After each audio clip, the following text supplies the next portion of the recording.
Hello YouTube, today I'm going to be talking about First Playing Cards by Chris Ramsey, what I think of them, how they were conceived, what I know about them, and how good are they as a deck.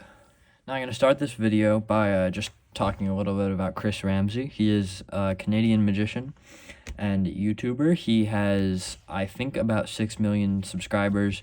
He is very popular, and a lot of people credit him to getting them into Magic in the first place. And this was the first deck that he made on his own as a solo project. Now, he did have other decks that he did not on his own, namely the Memento Moris and the Carpe Noctem playing cards. He also did a deck with Daniel Madison, but up until the First Playing Cards, he hadn't had a single deck that he made completely, well, not completely by himself, but completely under his brand. So the Carpe Noctem deck, I'm not sure why that wasn't his first deck made completely by him, but it wasn't. The Memento Moris are owned by Murphy's Magic, and the Knights playing cards were made with Daniel Madison. So starting off with the V1s, these came out a while ago, and these all run you about $50 a deck nowadays. They've got a very nice gold foil stamping here of the first logo, and then it's got a ribbon that goes around the box. This will become a trend as we go through the video. The Ace of Spades is very nice. It's just a gold stamp on the ace. I really like that Ace of Spades, and I wish they kept it for all the decks. They only keep it for a couple. There's a blank card in this deck included here. There's also a duplicate Four of Spades, if I can find it. Well, there is a duplicate Four of Spades. In any case, the court cards are kind of ghostly, kind of white. And the jokers are Chris Ramsey's logo and his name. And I believe those jokers were made to be sort of a business card for him. He would carry around these decks, and if he wanted people to remember him, he would just hand them one of these jokers. Now, let's talk about the backs. The backs were a pretty big deal. This is the first time edge-to-edge gold foiling was ever on, not edge-to-edge, but to-the-edge gold foiling was ever on a USPCC deck after David Blaine did it. And this was the first time it was explicitly gold foiling and not hollow foiling. So this was a pretty big deal. Hollow foiling, not as in hollow gold, which we will go over later, but hollow foiling. These are on thin crush retail stock. They're cut with a modern cut. The cut is actually very good. I really like it. These handle like butter. My main criticism for this deck, and why it's not one of my favorite decks, is that it has Chris Ramsey's logo on the Joker, which is great if you're Chris Ramsey, but I'm not Chris Ramsey, so I don't really get to use that, do I? Moving on, we've got the first V2s. Now, a lot of people see these as just a color swap, but I think it's a very different deck. So, first of all, well, the tuck case is a color swap. I'll concede that. The tuck case is the same tuck case, but in black, same ad copy, same everything. First Playing Card Company by Chris Ramsey. The Ace of Spades is identical. I love this Ace of Spades. If it were up to me, I'd keep it for probably every deck, maybe except for a couple that I will mention later.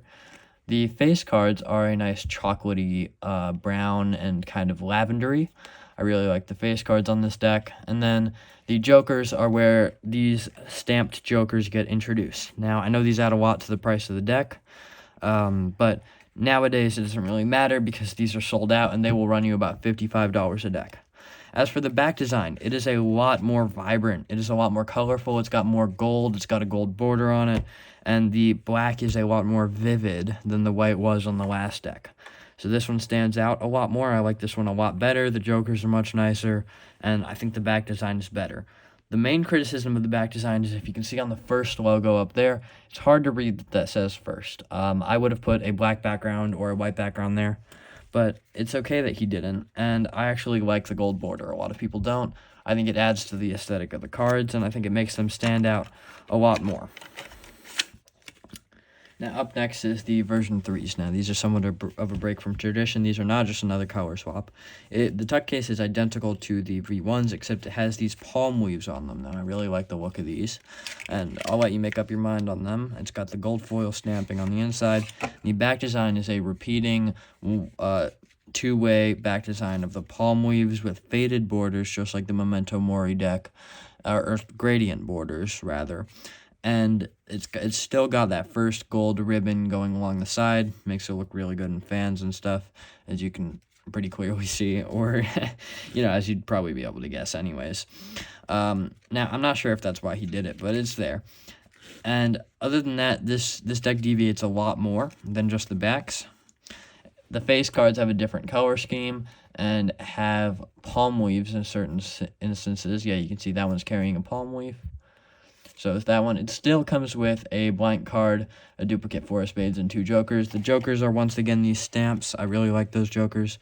Or sorry, it doesn't come with a blank card. It comes with this snake cards, which I think is meant to be an illustration of the snake on Chris Ramsey's logo. If it were alive, don't quote me on that. I'm not really sure. Another big shift is the ace of spades. I really like the way it's done. I think all of First's ace of spades are very well done. It's probably their biggest strength, in my opinion, as a company. I wish it were easier to read the first, but it matters less here than it did in the back design on the V2s. As for Magic applications, now I haven't talked about this very much, but I do like the inclusion of a blank card a lot. For reverse fans, that's really nice, and for tricks that use that, that's cool. And all the decks also have a card reveal in them. Now, I believe it's on the King of Diamonds. Now, I will check anyways, just to make sure. But each deck has a card reveal in it, which is really helpful for Magic, because you can say, well, she's holding your card, and that person will not be holding their card. They will, in fact, be holding, say, a queen that's actually holding their card. So it's a kind of a gaff card, but you might not call it that explicitly. They are included in these decks. I can't find it right now, and I believe it is the 6 of diamonds that the king or queen or whatever base card is holding. But that is a pretty helpful gaff, and that's good to have for magicians.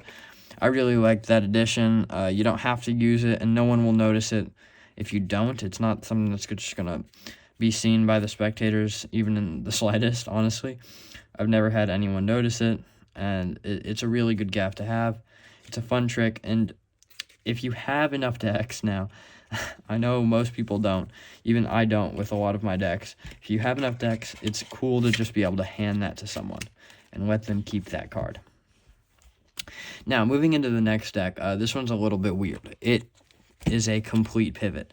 This is one of the more space-themed decks. It's got a really nice duck case, completely embossed. It's just not matte like all these are. And these are the V4s. So this is a big pivot. It's still got the logo there. The ace of spades is... Now, I checked. It is the exact same outline and shape. The inside illustrations is what's different. And I actually really like the ace of spades on this deck. I like the court cards. My problem with this deck, the jokers are nice, is it deviates too much, I'd say. It comes with this weird gaff card that's not very helpful. It comes with a double backer, which is nice, but I'd prefer a duplicate card. The jokers are fine. I'd rather they had the original joker text, and the back design I don't really like at all. Now, these also come in black. I don't have them in black. I just don't like the cards enough to get them. But theoretically, the black ones are probably the best worker deck out of the first bunch. But these ones are all right, too, if you like the design. And honestly, I really don't. I would prefer they stuck with some of the gold foil. I think they do this better in the version 6s, which will come up. I will talk about the version 6s. But I think that they did the space theme much better there, and I'm not a huge fan of this deck. Moving on to the version 5s, this is kind of a return to form. These are the Holo editions. They were originally just called the Holo editions. Now they are called the version 5s. Chris Ramsey switched it, I guess. And these have a holo foil matte gray tuck case. I really like this tuck.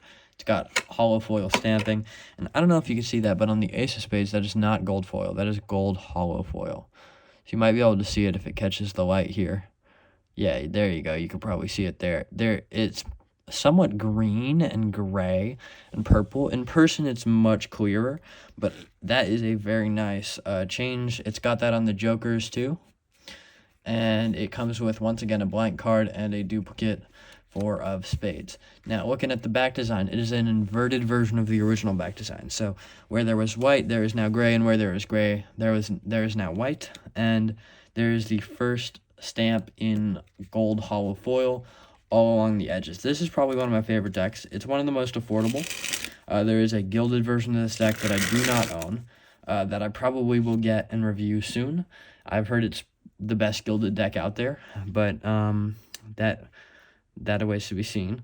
And I really like this deck, honestly. I think it's a return to form, but I also like that they went back to original court cards.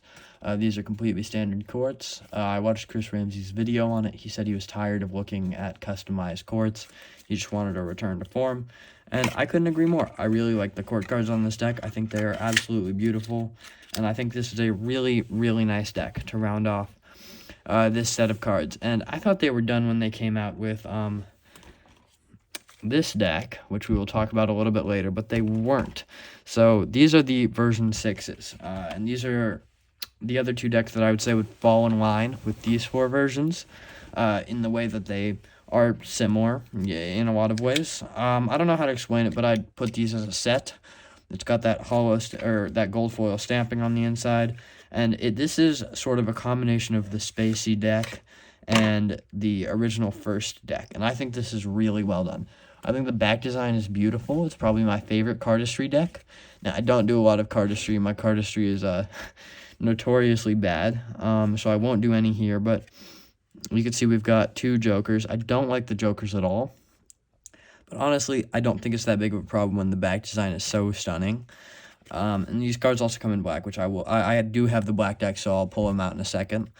Now, I do really like the Ace of Spades. The Ace of Spades is what I would say should have been the Ace of Spades on the original Spacey version 4 deck. It looks like this. It has the newer first space logo on it, and I think it is really sleek. I think it's really well done, and I think the merging of the 2 logos in the back design is great. Now's a good time to mention that every deck here is modern cut and thin crush stock, except for this one, which is thin crush stock and traditionally cut, which is a good change. That's actually the best thing about that deck, in my opinion. And so overall, this deck is one of my favorites. A lot of people are saying it's their favorite first deck ever. I wouldn't say that. Honestly, I think I like the V2s and one that will come up later a little bit better, but don't those cards just look great in motion? I think this is probably the best for cardistry by far. And I really mean by far when I say that. Now, moving into the black ones, sorry. The black ones are literally just a black colorway of the red ones. I like the red ones better. A lot of people like the black ones better. Honestly, if I'm going to carry one of them, it just has to match my outfit. And other than that, they are identical. So these ones look great in motion, too. They're good for cardistry. They handle really well. I don't know if you can hear that. Handles great. All right, now moving into a very special set of first playing cards indeed. And these were a big deal because this is the first time that this design, the bicycle rider backs, have ever been modified since NASA did it in the 80s. I believe in the 80s. Now, these are the first X bicycle playing cards. And this is probably, the blue ones of these are probably my favorite first playing cards. So we'll go over the red ones first. They've got that first stamping. They've got the ribbon. There's the spade pip missing there. And they've got first ad copy with a little bit of bike ad copy. It's got a bicycle ad copy there. This is the absolutely stunning Ace of Spades with that first stamp in the center. They've got completely normal faces. One first stamp joker with the bicycle $ joker in the indices, and one regular black bicycle joker. Now, I just think these cards are great. If you want a touch of class when you're performing with a classic deck, then these are the cards for you. Now, me personally, I like the blue ones much, much better. I think the blue ones are a lot classier. But I have found that the black ones have probably the highest quality control because I bought more than a few of each of these. I just think the blue ones are nicer. I don't like the way red and gold really look together when red is more intricately designed. So I like these the most. I like the contrast. But I will show you the black ones real quick for anyone who wanted to see. The only difference in these decks are the tucks and the back designs. Here's the back design of the blacks. Black ones are nice too, honestly. I really like the black ones as well. All right, now let me line up all the decks here. Moving on to our final deck, we have the Vectech Security Kit first playing cards. And I actually really like this deck as a little promotional deck for Chris Ramsey's Escape game. Talking about the tuck case, I think it's really well designed. I just wish it were a higher quality material. It just feels like a regular bicycle tuck case. The back design is really nice. It works well for the game. It is super high quality control. The borders are perfect. Ace of Spades is great, really nice. The only thing I wish they would have done is an orange first ribbon or something going to the edge of the cards here. This feels a little too divergent, which is exactly what I said about this deck. This feels a little bit too divergent.